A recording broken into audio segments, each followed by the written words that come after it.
Здравствуйте, ребята! Как ваше настроение? Приглашаю всех вас в наш круг радости. Ребята, послушайте внимательно отрывок из стихотворения известного казахского писателя Ибрая Алтынсарина. Давайте же, дети, учиться начнем, и знания светлые нити навек, свою благодарную память плетем. Тема нашего урока «Давайте познакомимся».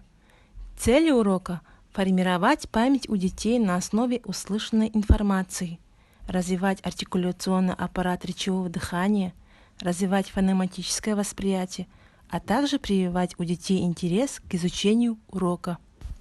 Ребята, обратите внимание на мнемотаблицу.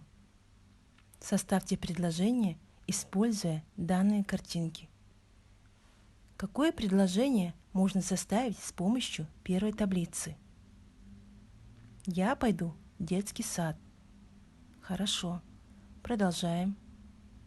В детском саду мы гуляем, играем, кушаем, а также учимся. Правильно, молодцы. Обратите внимание на следующую таблицу. В детском саду много игрушек. А теперь составим последнее предложение. Медсестра следит за здоровьем детей в детском саду. Отлично. Ребята, я вам предлагаю отгадать загадку. Слушайте внимательно.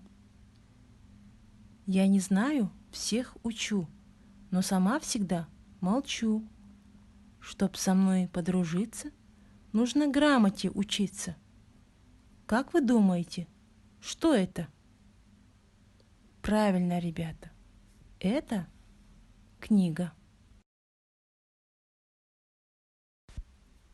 Ребята, сегодня мы с вами познакомимся с рабочей тетрадью по основам грамоты. Рабочая тетрадь по основам грамоты познакомит нас с волшебным миром звуков, научит правильно составлять предложения, а также познакомит с буквами и их обозначением. Сейчас вы видите учебные принадлежности, с помощью которых вы будете выполнять интересные задания в рабочей тетради по основам грамоты. Ребята, чему научат нас основы грамоты? Посмотрите, пожалуйста, на экран. Что вы видите? Красный и синий домики. Основы грамоты научат нас различать гласные и согласные звуки. Ребята, гласные звуки мы будем обозначать красным цветом, а согласные – синим. В красном домике живут гласные звуки, а в синем – согласные. Ребята, звуки мы слышим и произносим. А буквы? Правильно, буквы мы видим, пишем, читаем. Запомните это правило. Давайте еще раз повторим правило. Звуки слышим и произносим. Буквы видим, пишем, читаем. Ребята, обратите внимание на картинку. Звуки мы произносим через дыхательные пути, а также с помощью артикуляционных органов, таких как зубы, язык, челюсть и губы. А теперь я вам предлагаю выполнить вместе упражнение для закрепления звуков речи. Чик-чик-чик, айдос хороший мальчик. Ша-ша-ша, танцует девочка Айша. Лу-лу-лу, пойдем мы скоро в школу. Ребята, предлагаю немного отдохнуть. Ветер дует нам в лицо, закачалось деревцо. Ветерок все тише, тише, деревцо все выше, выше. Замечательно. Предлагаю вам сыграть в игру «Разгадай ребус». Что вы видите на первой картинке? Буква «Г» и роза. Какое слово получится, если соединить букву «г» и «роза»? Правильно, получится слово «гроза». Попробуем разгадать следующий ребус. Что мы видим? Букву «к» и «оса».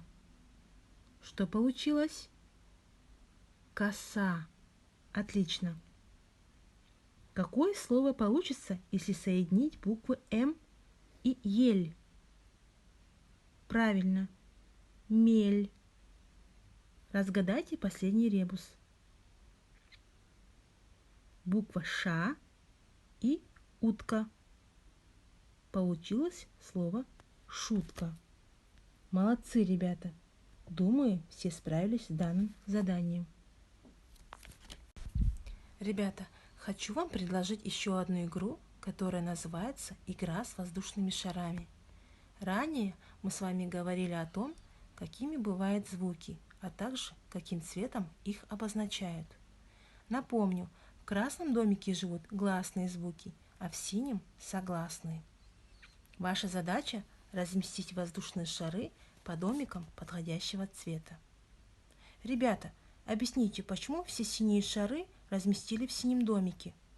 Правильно, потому что это согласные звуки. А красные шары – это гласные звуки.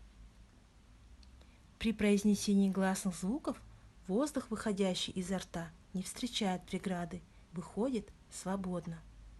При произнесении согласного звука воздух встречает преграду – губы, зубы, язык. Замечательно! На этом наше занятие подошло к концу. Спасибо всем за внимание!